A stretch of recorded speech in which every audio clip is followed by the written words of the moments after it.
Okay, this is very brave from Ding. He wants to capture the pawn and prevent the counterplay at the same time. This looks absolutely fantastic for Gukesh. And now, is he piling up the pressure? And Gukesh captures the knight. It's over. It was a free knight, a blunder, and Ding resigns. It's game over. Game 11 gave us action, great moves, blunders, time trouble. It gave us everything and eventually a winner. The challenger has taken the lead in the World Chess Championship match with only 3 games to go. Welcome everyone to the Take post-game show with the perfect pundit pair, Magnus and Levy. And let's bring in Grandmaster, world number 1, Magnus Carlsen. How did you follow the action today, Magnus? So, I was generally busy, but I was able to follow the games quite a bit. At the start, even if you waited an hour sometimes to check in between moves, then something had not necessarily happened. So it was quite the spectacle. That's a good word. It was quite a spectacle. And then we have international master Gotham Chess Levy Rosman. Was this the best game of the World Championship match so far? Depends on which metric you are measuring. No, today was a perfect example of why chess can be extremely exciting. Classical chess can be extremely exciting. And also an example of why classical chess will absolutely never attract a mainstream sponsor or be a television product at the same time. So, yeah, we've got a lot of talking points. Definitely. Let's dive into the games, you guys. So Gukesh had the white pieces. We had big expectations for this. This was the second to last game with the white pieces. And if he wants to take the lead in the match, this would be a good game for him to do it. So with the Reti opening, did we see ambition from Gukesh already from the start? Oh, yeah.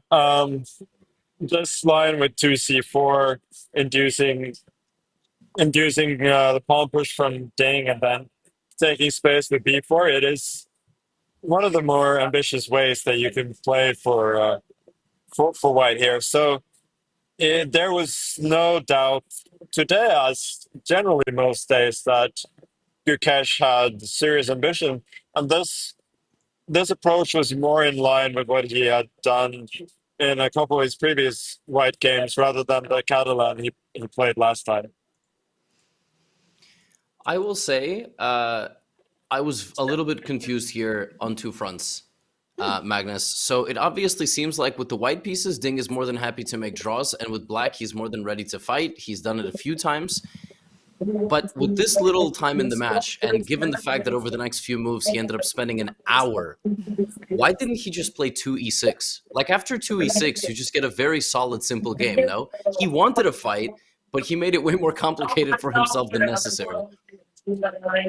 Yeah, so the explanation for this is that most probably Gukesh's intention after 2e6 was to play g3 and play Catalan. And the point is that you defer the move d4. And so Ding kind of plays pet line with bishop b4 check. So a lot of people who play lines with bishop b4 check against the Catalan, they sort of have to go to d4 in this position. And a lot of people also feel that it's the principal choice. In some ways, they feel that it's the best move as well. So it's hard to decide against in that way.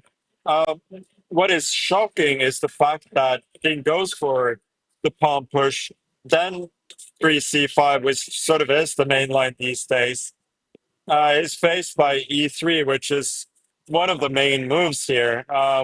This gambit is a lot more dangerous with an extra tempo than if you play it as black. So this all should very well have been expected by Ding. I guess very much like game 1, he wasn't quite sure what to do, probably had forgotten his preparation, and then decided to improvise. But it is not a conventional approach for sure. And while he's sitting there, of course, it looks a bit silly. He said, I can just tell you what Ding said at the press conference afterwards. He said that he remembered a game he had played in this opening against Adiban, an Indian top player, but he couldn't quite remember what was the good lines. And then he was spending 40 minutes calculating this knight move.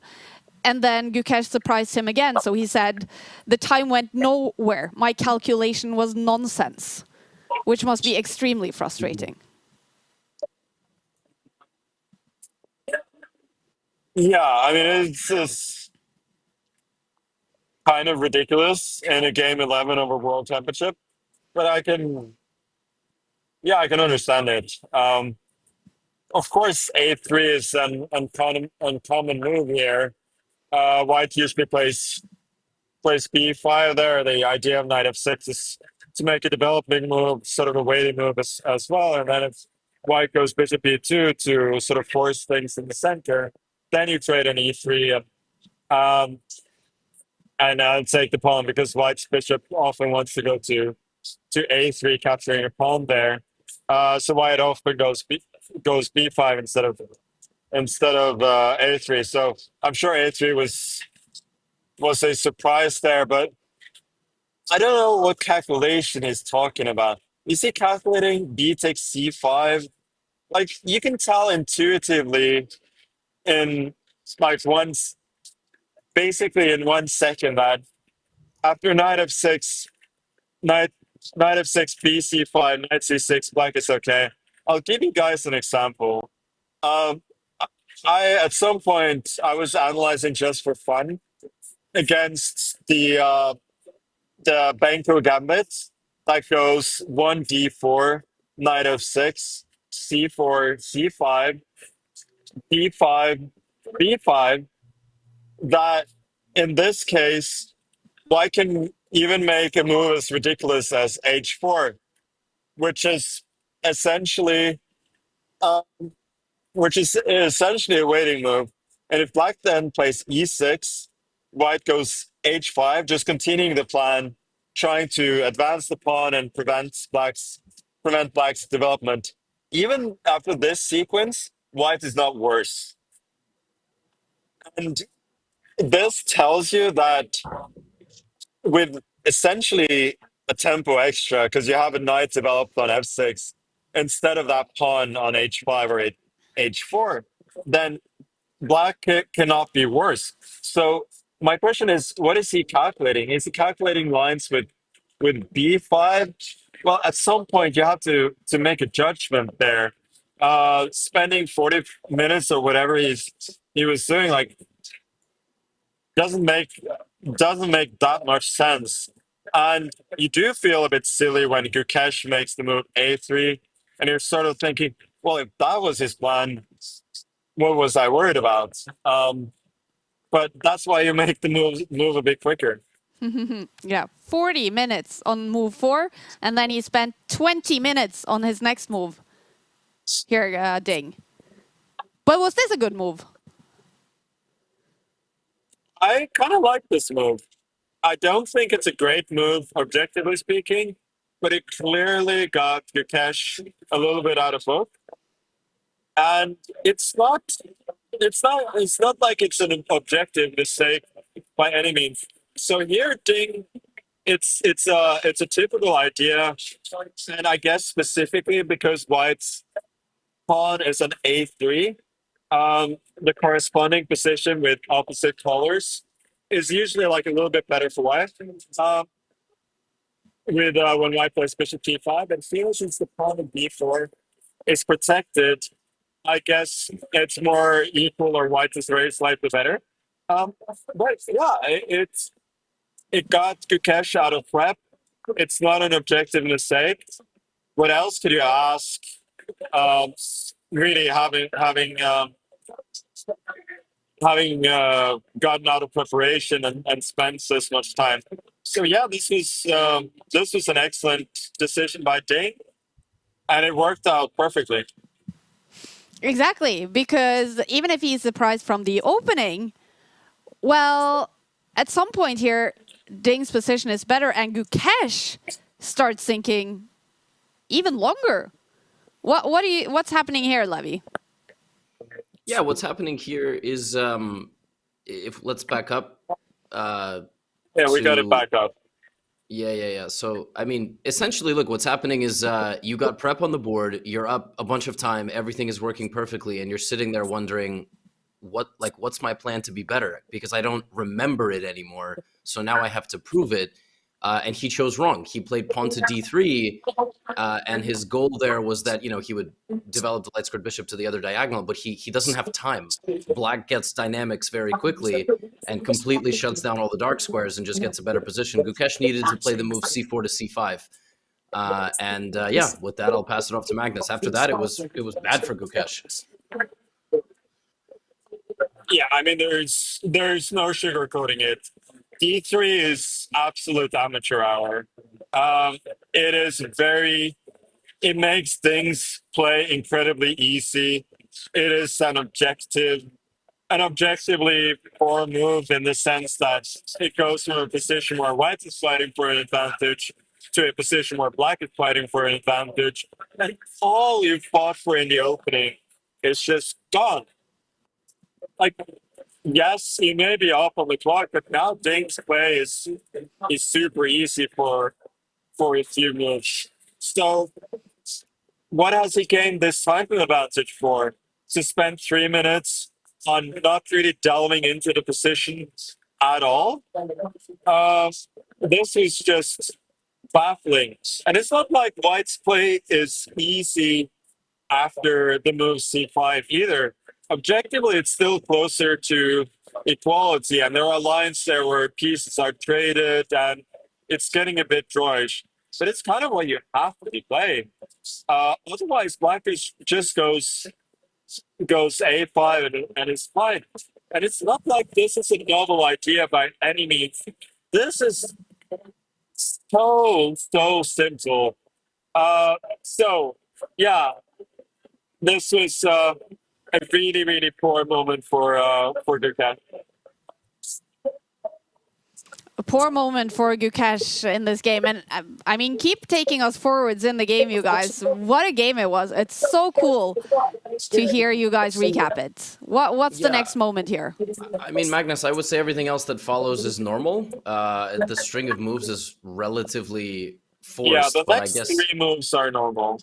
Yeah, but well, G3 for an hour is not.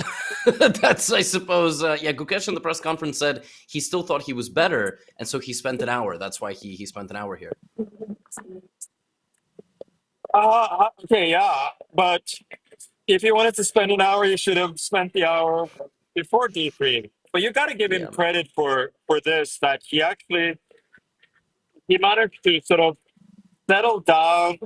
He realized that he's not better, and he actually found the best idea. Like, the bishop belongs on the long diagonal, and he's sort of in scrambling mode already here, that he has to find counterplay because medium-term thing is just better with his blockade. So if D3 was a poor moment for Gukesh, then G3 a couple of moves later was a good one. So knight c5, bishop g2, this is all perfectly normal. And now we have another interesting moment. And I would say a highly controversial choice by Ding.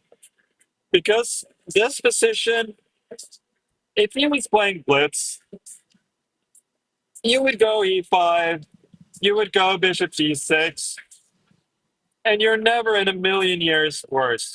Yes, White has his light squared bishop, but you have a really strong blockade. You have relatively mobile pawns once you move the knights with e5, f5, potentially e4. And it feels that there is more strategic danger for White than there is for Black. And really, the position is still fairly equal, but Gukesh has to play a lot better than Ding has. So Ding could sort of call this a win, and yeah, be in a position where he generally would feel very comfortable and where he doesn't have much risk. Sort of just take the win. And this is where what you were talking about earlier, Levy, which is the sort of level of ambition that he shows with the black pieces compared to the white pieces, which is kind of baffling. Yeah, I know. I was like basically all of his choices confuse me, but I've been sort of open to the fact that he might win this world championship using this strategy, and that'll be that. And today I learned Magnus has a birthmark on his neck, and I never looked that closely. But I mean, I also learned that Ding obviously has a lot of fighting ambition with the black pieces, but I don't really get where it's coming from. Like, and also Magnus, it's almost like, you play poker, right? Like he commits and then he folds. And it sort of goes on an ongoing basis. And we can kind of move forward. There was this moment, like he could have totally capitalized, but he went for G6, H5, which was slow. He could have went E6, Bishop D6. Like what? And he considered it. I mean, this felt very natural to me to play just E6, Bishop D6. But yeah, I don't know. Here it went off the rails. Yeah, but this is super complicated. You may have an objective advantage, but your pieces are not developed yet, and you don't have as solid a blockade on the dark squares as you would in that other line, and it reeks a bit of nerves, and it is. There's none other word than it's baffling. Yeah, I'm not going to sit here and criticize Ding for going G6 and E6 because instead of E6 or F6 for that matter, which also objectively is an excellent move. Because this position, like, it's non-standard. Yeah, I mean, E6 is more natural, but yeah, I don't know. I think he had severely underestimated the strength of E6 in a couple of moves, which we'll get to. But that's why you don't go for this, because it's so complicated and it entails a lot of risk, and it also generally plays more into Gukesh's hands than your own. Yeah, I think Ding also said in the press conference that after this move by Gukesh, where the bar evaluates that Ding is actually better, Ding said he was not aware that he was better on the board. He thought he was actually worse in this position. And so he makes a pawn move in his next move. Was that the wrong decision then, basically? Yeah, it was not a great decision, but it's a natural move. The lines are quite difficult, and it's like by no means a terrible mistake. It's a mistake, but a very understandable. So I'm not going to sit here and criticize him for this decision. I think his decision to play knight f to d7 as f7 to e5, even if not an objective mistake, was a questionable decision, a strange decision. But the move g6,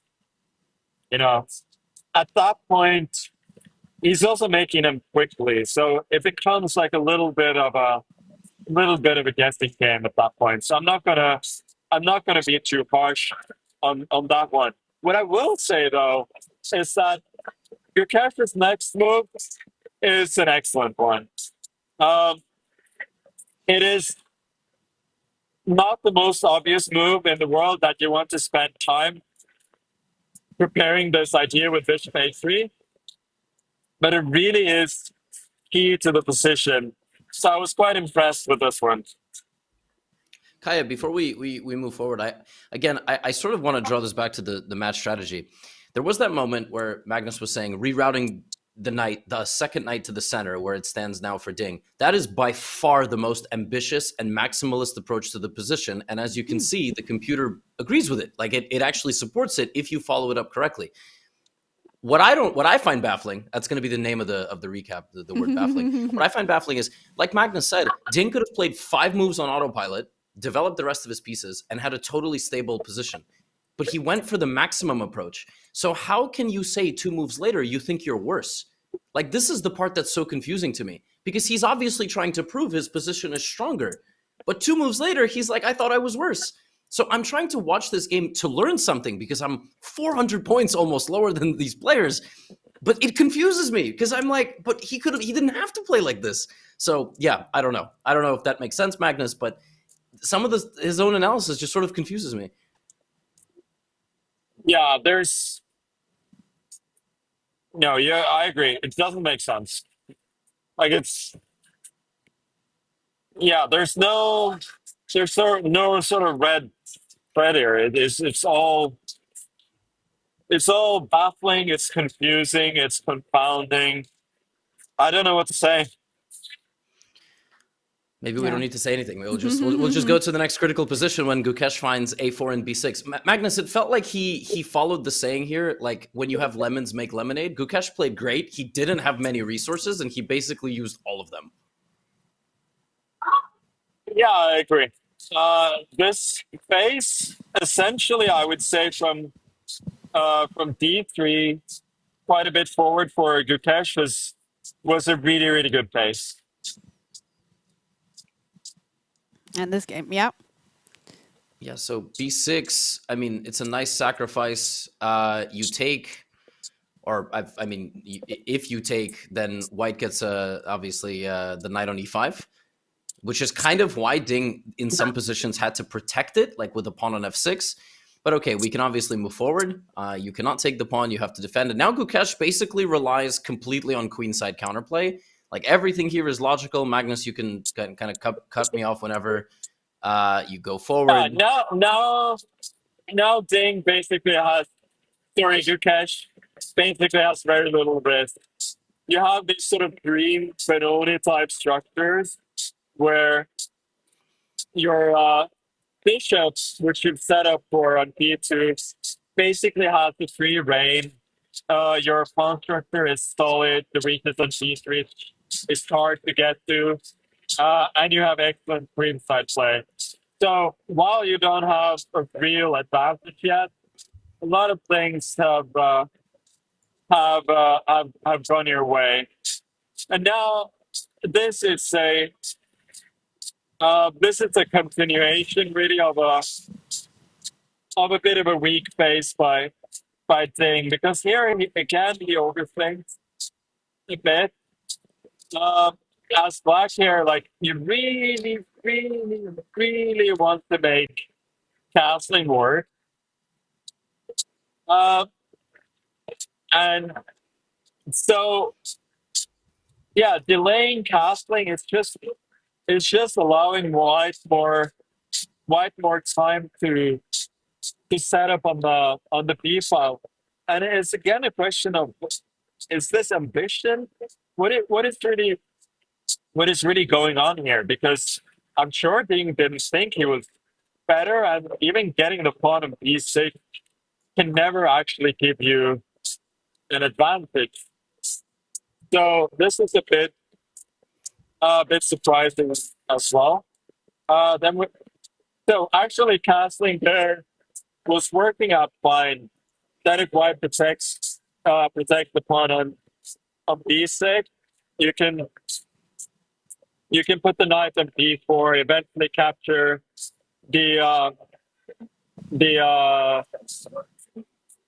capture the pawn on b6, and you don't mind giving up the pawn on b7 that much, because that's a really weak pawn. And once you lose that pawn, you have more influence on the b file, and the blockade on white's pass pawn you'll probably be able to maintain. So that's a bit strange. If you move a couple moves forward again, now Ding has to take the pawn, otherwise Gukesh would have brought his rook to b5 and broken the blockade without losing the pawn. So we go a couple moves forward, rook moves, queen goes back, rook moves in. Yeah, castling. Knight to a1. I saw that Gukesh mentioned in the press conference that he wanted to surprise the surprise thing here, which he duly did. Um, it was a bit of a surprising moment to do so, though, because he had other moves that objectively put a little bit of pressure on Ding as well. But be that as it may, but what do you think, Levy? Like, did you expect Ding to just fold at that point? The better question is, how hard is Black's plan of rook d6, rook e6 to find? Because I always have to evaluate what the players miss versus what is findable.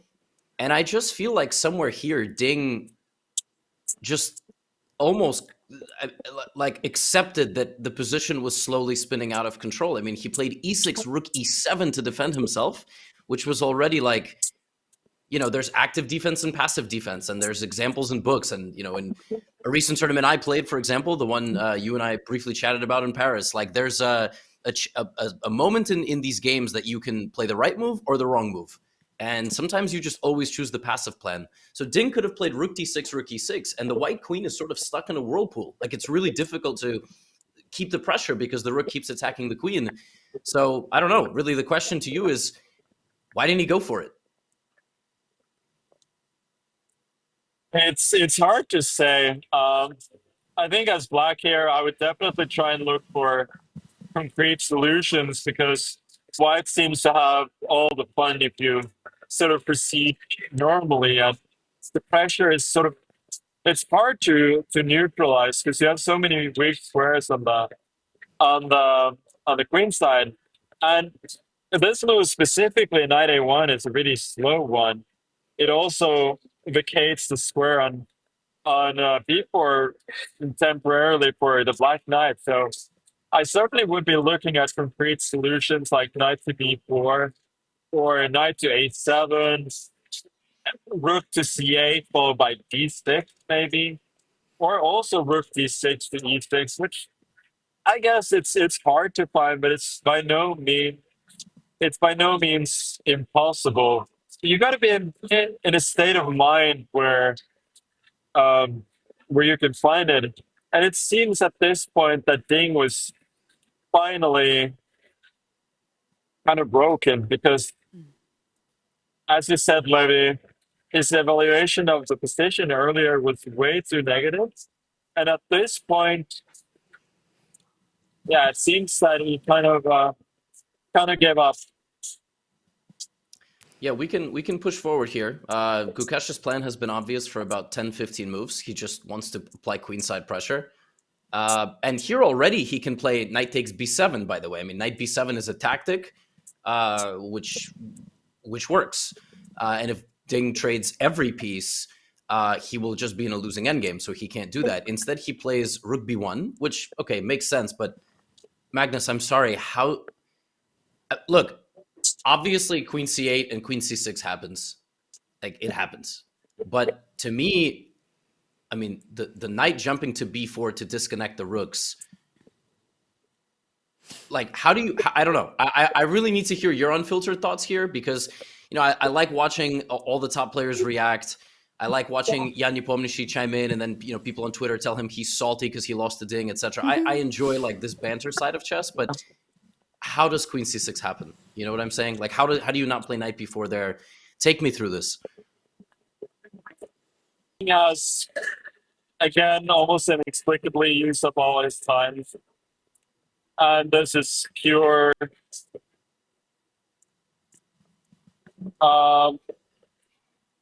panic slash just him being a bit deflated, I think, at this point. Because this move, queen c8, apart from the mere act of defending the pawn, I think he was looking to defend the pawn so that knight d8 would run into a fork with knight a6. And then how else can I defend the pawn? Queen c8. Maybe I'll do that. Let's play that move. First of all, queen c6, and it's a very simple tactic. But secondly, There are many other moves that win, like queen h4 basically overloads the black pieces as well. Knight takes b7 leads to winning endgame. It's it's it's not hard. Like this was um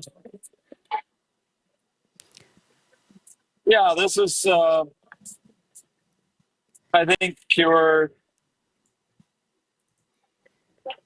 I don't think Thing was thinking clearly at this point at all. I think Yeah. at this point he was in pure panic mode. Yeah. A heartbreaking blunder by Ding there. He resigned after Gukesh made his next move. And I saw on Twitter like people talking about, oh, the worst blunder in World Championship history. How bad is this blunder? Uh, I would say it's the blunder in itself. You're in trouble on the board. You hang something like this thing happen all the time, even in the World Championship. Yes, it's a relatively simple tactic, but it is nothing out of the extraordinary. Um, it's made worse, of course, by the fact that the position after knight b4, which I agree with you, Levy, is kind of an obvious move. It is at worst semi-playable for blacks. It is very far from what you would consider an obviously lost position. Maybe in Ding's mind it was an obviously lost position, but in reality it actually wasn't. Um, I think overall, this is we've seen that Ding is very vulnerable, and this game, this was as bad from Ding as we've seen all year. This Wow. was a terrible performance. And it's not like it's not understandable, but this was dreadful. After one very weak moment in the opening, Gukesh did very well. Uh, he definitely played his part. It's not to take that away from him, um, Yeah. but this was incredibly poor from Ding. Heartbreak for Ding Liren, the world champion. He is now down by a point in the match. And there was talks before the match, you know, everyone questioning the mentality that Ding Liren would have in the match. He's been doing okay. But then he loses this game in this fashion. He looked devastated at the press conference. Do you think it's a possibility now that he will crumble the last 3 games? That it will be all about Gukesh now? Tough to say. I'll cut in line here, guys, and say that he won the 12th game of the World Championship last time, you know, with the white pieces. So anything Very can good happen. point. But yeah, Magnus, we've been saying it's getting closer and closer to a 50-50. And it's because Ding has escaped a few times and because he's generally stabilized a few games with ease, both with white and with black. But I did say that I am really scared of his extremes.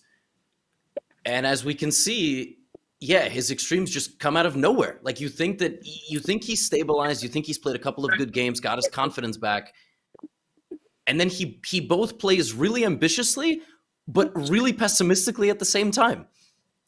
I don't know. It's just really confusing. I mean, I sort of like feel the same way that I play, but you know, I don't play for the World Championship. So yeah, I don't know. That's sort of how I'm feeling right now, and I am very confused. Yeah, I share the same sentiment, but this was really neither here nor there from Ding. I mean, we keep harping about it, but he was out of the woods. He was surprised in the opening.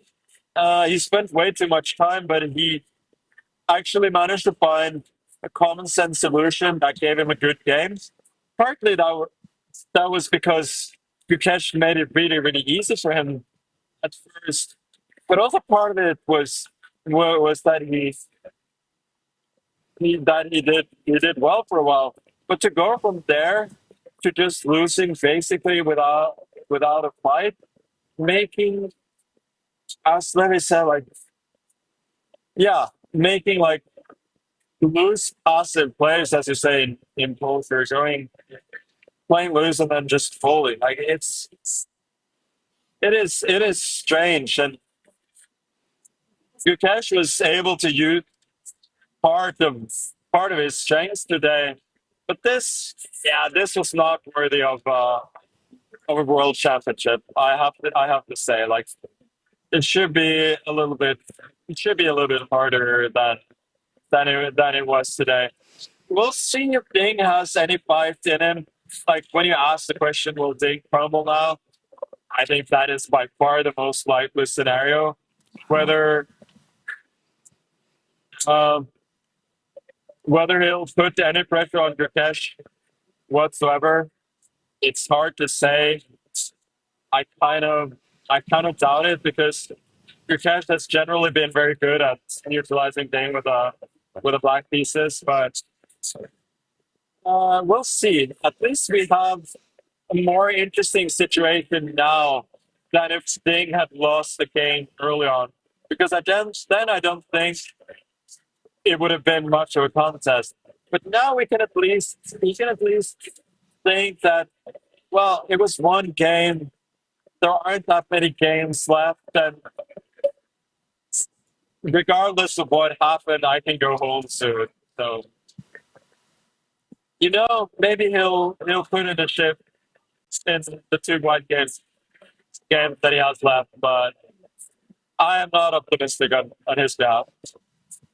Wow, honest verdict there from the world number one. And well, even if it was a bad game, it was an entertaining game. The perfect game to have the take app on your phone. We sent out a bunch of push notifications because there were so many interesting moments in this game. And tomorrow is game 12. Ding still has 2 chances left with the white pieces. What do you guys expect for game 12 tomorrow? English, he'll play c4, and it will be, we'll see if Gukesh plays d5. I mean, look, if I have to win a game with white, you got to go c4, right? Like, especially in this match. I don't know what else you could possibly do. That's my prediction. Yeah, I agree. One thing is the Italian with an early bishop d5. That is also kind of Gukesh's territory, and it's maybe a little bit too well analyzed. So, yeah, I think English is a good shout. Maybe try the red T.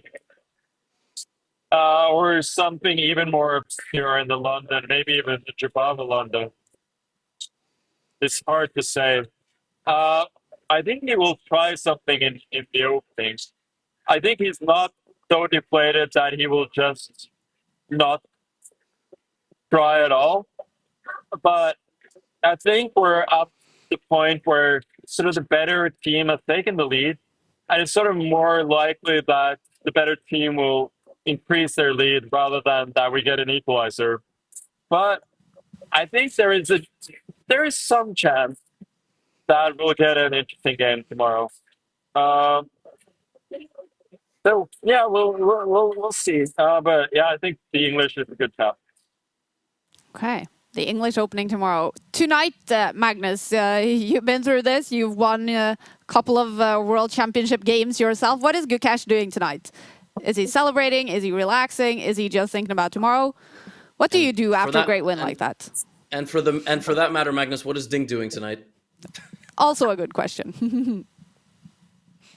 Well, I've only been down once in my World Championship matches against Karyakin, and then my world was kind of rocky, let's say, for 2-3 days. So I don't envy him the situation that his team. It was actually the same situation that I had. 4 games. There were 4 games left, 2 with the white pieces. But it is not easy. It's kind of easier for Gukesh.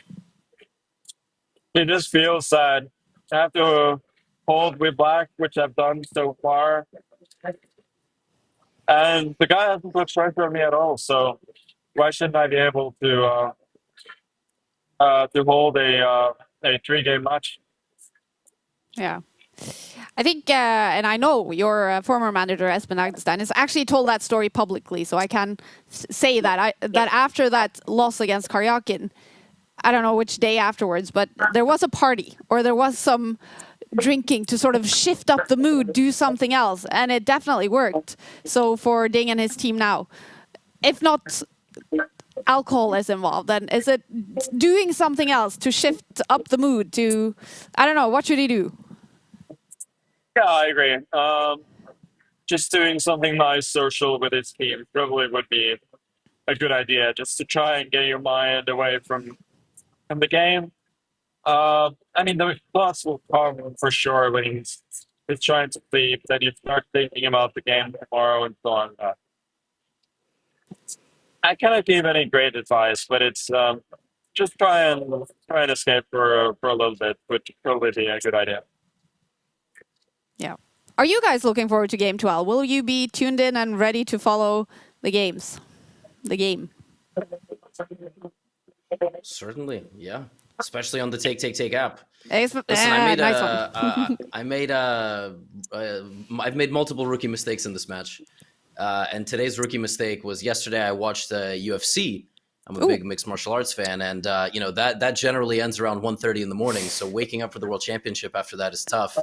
And by the time I woke up today, the game was over. So I'm used to the Magnus matches, the squeezing water out of stones, 6-7 hour games. But this match I've had to budget 3-4 hours because that's all these games last, Gaia. So I'm really excited for tomorrow. And I mean, whoever wins tomorrow's game wins the match, right? Like that's my prediction. So if Ding is able to strike back, I think he wins the match. If Gukesh wins, it's simple math. Yeah, I'm on a flight tomorrow, so hopefully, as I said in our early game, hopefully I'll have Wi-Fi and I can follow. But I agree. If Ding can actually strike back, first of all, it would be unbelievably impressive, and it would make him a significant favorite in the match.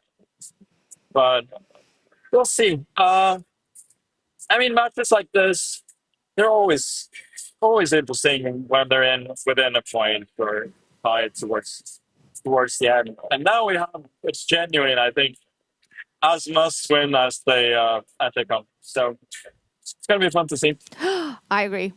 Magnus and Levy, thank you so much for your fantastic recap of Game 11 and for looking forward to Game 12 with us as well. Have a good day tomorrow, you guys. And to everyone at home, make sure to download Take app so you get notified when the action starts tomorrow. Ding Liren, he has to make a comeback.